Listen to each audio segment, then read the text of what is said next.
જે પ્રાણીઓની વૃત્તિ ભગવાને જ એવી કલ્પેલી હોય છે, જેમ કે જૂ, માકડ, ચાંચડ ઇત્યાદિ છે, એની આજીવિકા શું છે કે બીજાનું લોહી પીવું એમ. એના માટે ભગવાને કોઈ બીજો એ શાક, બકાલો, ફળ ઇત્યાદિ નહીં, એને તો બીજાનું લોહી પીને જ પોતાનો જીવન નિર્વાહ કરવો એવી વ્યવસ્થા ભગવાન તરફથી કરવામાં આવેલી છે. વળી એને ભગવાને એવી બુદ્ધિ પણ નથી આપી કે એને ખબર પડે કે હું આનું લોહી પીવું છું, એને ચટકો ભરું છું તો એને દુઃખ થાય છે, એવું મચ્છરને ખબર નથી પડતી. પડે છે? નથી પડતી. વળી હિંસક પ્રાણી હોય એની આજીવિકા છે માંસ ભક્ષણ કરવું, એટલે કોઈકને મારીને એનું માંસનું ભક્ષણ કરી ભગવાને જ એની આજીવિકા કલ્પી છે. વળી એને ખબર પણ નથી પડતી કે હું આને મારું છું તો એને દુઃખ થાય છે, એવું એને જ્ઞાન પણ નથી. પણ માણસને માટે ભગવાને કેવી વૃત્તિ નક્કી કરેલી છે આજીવિકા માટે, તો કે અન્નનું ભક્ષણ કરવું. બરોબર? એની સાથે સાથે ભગવાને મનુષ્યને બુદ્ધિ પણ આપી છે કે જો હું બીજાને કઈ દુઃખ આપીશ તો એને દુઃખ થશે, એનો દ્રોહ કરીશ તો એને દુઃખ થશે, એવું જ્ઞાન મનુષ્યને પાછું છે. એટલા માટે બીજા બધાએ કરતા મનુષ્યને માટે ધર્મ વિશેષ છે. એટલે કોઈ વાદ ન લઈ શકે કે જેમ સિંહ, ચિત્રા, વાઘ, વરુ એ કેમ બીજાને મારીને ખાઈ જાય છે, એને તો હિંસારૂપ દોષ નથી લાગતો, મનુષ્યને જ કેમ લાગે છે? તો એની તો આજીવિકા એ છે અને એને જ્ઞાન નથી કે આવી રીતે બીજાનો દ્રોહ કરવાથી એને દુઃખ થશે ને મને એનો પાપ લાગશે. એ પશુ પક્ષીને જ્ઞાન નથી થતું, પણ મને ને તમને મનુષ્યને એ જ્ઞાન થાય છે. એટલા માટે પશુ કરતા આપણો ધર્મ અલગ છે. તો ભગવાને તો બુદ્ધિ આ મનુષ્યને આપી છે ને, તો બુદ્ધિ વડે એને એવો ઉપાય કરવો જોઈએ કે હું આનાથી કેમ બચી શકું. આપણે એને મારી નથી નાખવાના. ભગવાને આપણને બુદ્ધિ આપી છે તો આપણે વિચારવાનું છે કે આ ઝીણા જીવજંતુ મને હેરાન કરે છે તો હું એના થકી કેમ બચી શકું, એ રીતે આપણે આપણી બુદ્ધિનો પ્રયોગ કરવાનો છે. એટલે આજકાલ જે આ મશીન બધા શોધાય ને પશુ પક્ષીને મારવાના, એ સારી બુદ્ધિનું સંશોધન નથી, કુબુદ્ધિનું સંશોધન છે. એટલે સારી બુદ્ધિ હંમેશા એના થકી બચવાના ઉપાય કરે કે આપણું રક્ષણ કેમ થાય અને એનું પણ રક્ષણ થાય. પણ એને મારીને આપણે જ ખાલી જીવી, એનું પરિણામ અત્યારે આપણે બધા કોરોના રૂપે ભોગવી રહ્યા. ખબર ને તમને? અત્યારે જે વર્લ્ડની અંદર મહામારી ફેલાયો છે એમાં આપણે બધા મનુષ્યો એમ જ માનતા હતા કે આ ધરતી ઉપર તો ખાલી બાપુ જ જીવી શકે, બીજા કોઈને અધિકાર જ નથી એમ. તો ભગવાને કેવું અત્યારે કરી દીધું જોયું તમે? એ બધે જીવ જંતુ બધે મુક્ત, આઝાદ, અને માણસ અત્યારે પિંજરામાં પુરાઈને બેઠો હોય. વેલા કેટલા 4 મહિના થઈ ગયા, આપણને એમ થાય હાલો વાડી આંટો મારી જવા મળે, ક્યાં એની પૂરા લોકડાઉન એમ. તો આપણે જ્યારે એમ જ માની લીધું કે આ ધરતી મારા બાપાની જ છે એમ, કોઈ બીજા જીવી ન શકે, બીજા બધાને આપણે મારવા માંડ્યા, કાપવા માંડ્યા, ખાવા માંડ્યા. કેટલી મર્યાદા મૂકી દીધી. કોઈ જ નહીં, હું જ એક જીવું ને આપણા માટેથી ગમે ને ગમે એમ કરવું હોય તો આપણે કરી નાખીએ. તો અત્યારે એનું પરિણામ સ્વરૂપે આપણે બધાએ દુઃખ ભોગવી રહ્યા છીએ. એટલા માટે ક્યારે પણ નાના એવા જૂ, માકડ, ચાંચડ ઇત્યાદિકની પણ આપણે હિંસા કરવી જોઈએ નહીં. નરકની અંદર જઈ અને એનું બહુ મોટું આપણને દુઃખ ભોગવવું પડે છે.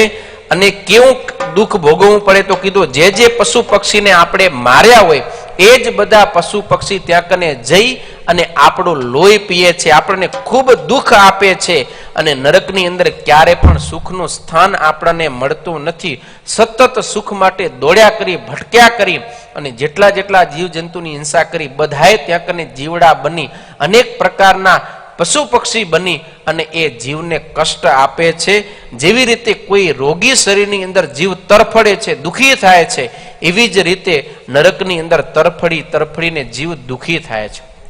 એટલા માટે ક્યારે કોઈ પણ જીવ પ્રાણી માત્રની આપણે હિંસા કરવી જોઈએ નહીં. બહુ સાવધાન રહેવું, નહીતર આપણે હાલતા ચાલતા પણ કેટલા કીડી મકોડા ઇત્યાદિકની આપણે હિંસા કરી નાખતા હોઈએ છીએ. તમે ભરતજી મહારાજનું આખ્યાન સાંભળ્યું હશે. જડ ભરત હતા, ઘરેથી જ્યારે આમ નીકળી ગયા છે, જંગલમાં ચાલ્યા જાય છે, એ સમયે સિંધુ સૌવીર દેશનો રાજા રૌગણ કપિલ આશ્રમની અંદર કપિલ ભગવાનનો સત્સંગ કરવા માટે જતો હતો. અને પાલખીમાં બેસીને એ વખતે જવાનું, ત્યારે 4 જણા પાલખી ઉપાડનારા રાજાને પાલખીમાં ઉપાડી અને જતા હતા. એમાં એક ચાલક છે ને ઉપાડનારો માંદો પડ્યો. એટલે શું થયું? હવે તો એ પાલખી ઉપાડી નહીં શકે. એટલે રાજાએ બીજા 3ને કીધું કે તમે આ જંગલમાં ગોતો, કોઈક માણસ મળી જાય તો એને પાલખીમાં જોડો. એટલે ગોતવા માટે નીકળ્યા ને એમાં એને મળી ગયા આ જડ ભરતજી. જડ ભરત એટલે આપણે ખબર ને જડ ભરત કેને કે એમ જગતથી અલમસ્ત હોય, આમ શુદ્ધ દેશી ભાષામાં કહીને તો એક મૂર્ખ માણસ એમ. જડ ભરતજી ઓમ મૂર્ખ નતા, એ તો પરમ જ્ઞાની હતા, પણ જાણી જોઈને મૂર્ખની પેઠે વર્તતા હતા, એટલે અલમસ્ત હતા. એને પકડ્યા અને અહીંયા કને આવીને પાલખીમાં જોડ્યા. પાલખીમાં જોડ્યા.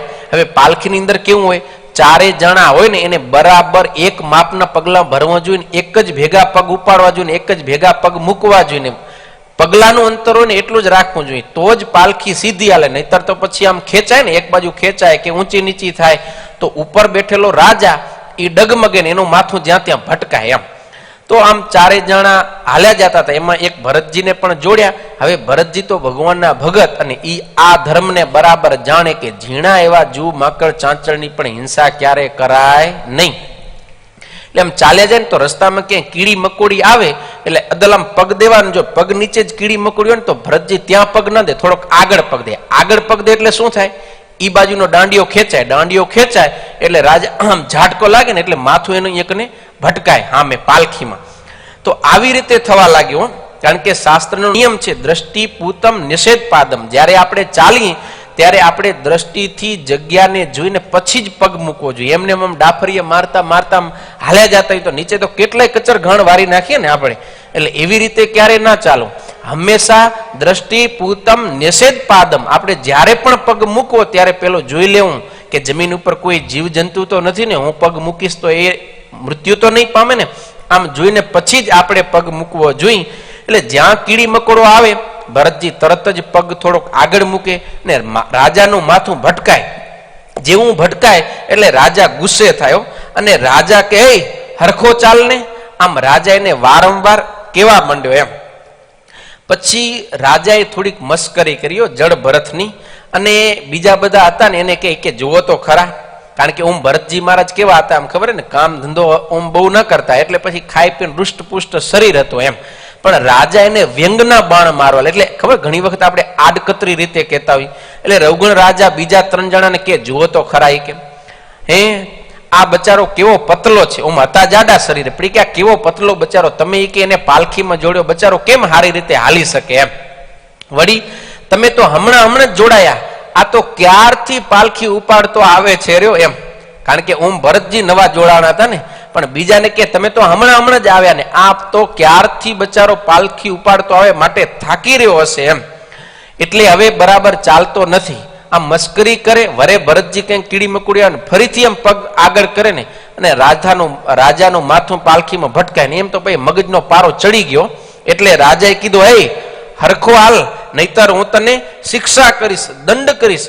આમ જેમ તેમ છે ને રાજા ભરતજી મહારાજને કેવા લાગ્યો છે કે તું સીધો હાલ, હું તને ક્યારથી પૂછું છું તું છે કોણ, મને તારો પરિચય આપ, અને તું સીધો કેમ નથી ચાલતો, રસ્તે સીધો હાલ. આમ બહુ કેવા મંડ્યા ને પછી ભરતજી મહારાજ અત્યાર સુધી આમ મૌન હતા, પણ ભરતજીને થયું કે હવે તો મારે આને જવાબ આપવો પડશે. અને પછી ભરતજી મહારાજ બોલ્યા છે